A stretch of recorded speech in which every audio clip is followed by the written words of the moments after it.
ডিভোর্সের আগে মনে হতো শ্বশুরবাড়িটা যেন একটা জেলখানা। আজ ডিভোর্সের 3 বছর পরে নিজের বাড়িটাই আমার কাছে নরকের মতো লাগে। আমি জানি না কেন লিখছি, কিন্তু এই আশায় যেন আর কোনো মেয়ে আমার মতো ভুল না করে, যেন রাগের মাথায় জেদের চোটে কারো সংসার না ভাঙে। আমার নামটা নয় গোপনই থাক। বয়স এখন 26, বিয়ের সময় ছিল মাত্র 23। নিজের পছন্দেই বিয়ে করেছিলাম। আমার স্বামী বেশ শান্ত স্বভাবের, কাজের মানুষও বটে।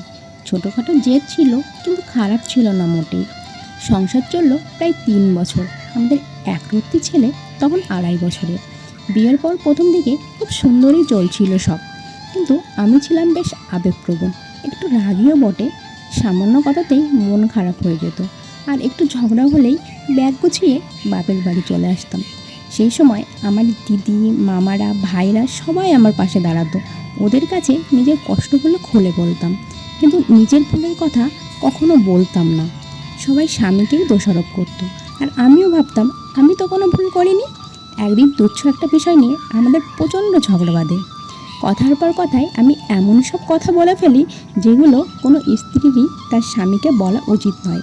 রাগে উত্তেজনায় ওর সব সহ্যশক্তি ভেঙে যায়, আর একটা চড় মেরে বসে। ওই একটা চড়ই আমার জীবনটাকে পুরো ঘুরিয়ে দেয়। রাগে কাঁপতে কাঁপতে আমি বাপের বাড়ি ফিরে আসি।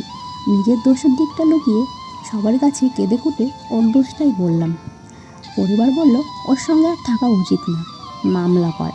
আমি ওর নামে নারী নির্যাতনের মামলা করলাম। পুলিশ ওকে ধরে নিয়ে গেল। ওর বাবা মা বারবার এসে অনুরোধ করলো যেন আমি মামলাটা তুলে নিই। রাতে বিছানায় শুয়ে ভাবতাম, সত্যি কি ও এতটা খারাপ? ও তো সঙ্গে সঙ্গে আমার কাছে হাত জোর করে ক্ষমাও চেয়েছিল। আমি যদি তখন একটু ধৈর্য ধরতাম, শেষ মামলা তুলে নিলাম, কিন্তু ওর কাছে ফেরত গেলাম না। কিছুদিন পর 2 পরিবারের মধ্যে মিটমাটের চেষ্টা হলো। সবাই বলল নতুন করে শুরু করতে। আমিও রাজি হলাম।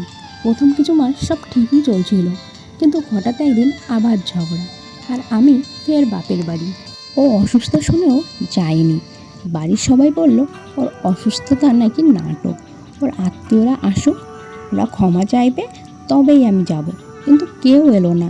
তার বদলে এলো একটা চিঠি, ডিভোর্স লেটার। চিঠিটা হাতে পেয়েই আমার ভেতরটা জ্বলে গেল। ভাবলাম এ কী সাহস! আমি নিজে কষ্ট পেয়েছি, আর ও আমাকে ত্যাগ করছে। তখন আমি ঠিক করলাম এবার শেষ কথাটা আমিই বলবো। আদালতে গিয়ে মাসিক খরচ, ভরণপোষণ সব কিছুর জন্যই বিশাল অঙ্ক দাবি করলাম। ভাবলাম ওর যেন নিঃশ্বাস নিতে কষ্ট হয়, কিন্তু ও একটা কথাও না বলে সব মেনে নিল। আমার হাতে এলো সন্তান, আর্থিক নিরাপত্তা, আর ওর হাতে এলো স্বাধীনতা। আজ 3.5 বছর কেটে গেল। শুনেছি ও নাকি আবার বিয়েও করেছে, বেশ ভালোও আছে।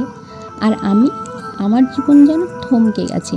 রাতে ছেলের ঘুমন্ত মুখের দিকে তাকিয়ে ভাবি, একটা ভুল, একটুখানি জেদ, আর এক মুহূর্তের রাগ কীভাবে একটা পুরো সংসার শেষ করে দিল।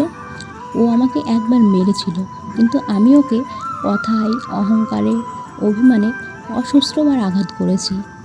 আজ বুঝি সংসার মানে ক্ষমা করা, মানিয়ে নেওয়া, ভালোবাসার মধ্যে ছোট হয়ে যাওয়া। বড় হয়ে গেলে সংসার টেকে না মনের টান। যারা ভাবছেন ডিভোর্স মানে মুক্তি, না, মুক্তি নয়, সেটা এক ধরনের নিঃসঙ্গ কারাবাস। যখন চারপাশের সবার সংসার, হাসি খুশি জীবন, তখন নিজের একলা ঘরটা সত্যি দম বন্ধ করা নরকের মতোই লাগে। আমার শুধু এতটাই বলার আছে, বোনেরা, স্বামীর সঙ্গে ঝগড়া হতেই পারে, কিন্তু রাগের মাথায় ডিভোর্স দাও কথাটা কখনো বলে না। একটু নরম হও, একটুখানি ছেড়ে দাও, হয়তো তাতেই পুরো জীবন বদলে যাবে। সংসার মানে হলো দুজন দুজনের ভুলগুলোকে মানিয়ে নিয়ে ভুলে গিয়ে এক হয়ে বাঁচা। রাগ করে জেদ দেখিয়ে কেউ কখনো বড় হতে পারে না, উল্টে নিজের ক্ষতিই হয়। কারো কাছে তুমি যদি নত হও, তাহলে কখনো তোমার ক্ষতি হবে না। গল্পটা যদি ভালো লাগে অবশ্যই একটা লাইক, কমেন্ট, শেয়ার করে দিও, যাতে সবাই দেখতে পারে আর আমার মতো ভুল যেন কেউ না করে। আর যারা ইউটিউব থেকে দেখছো তারা অবশ্যই সাবস্ক্রাইব করতে ভুলো না। ভালো থেকো সবাই, টাটা।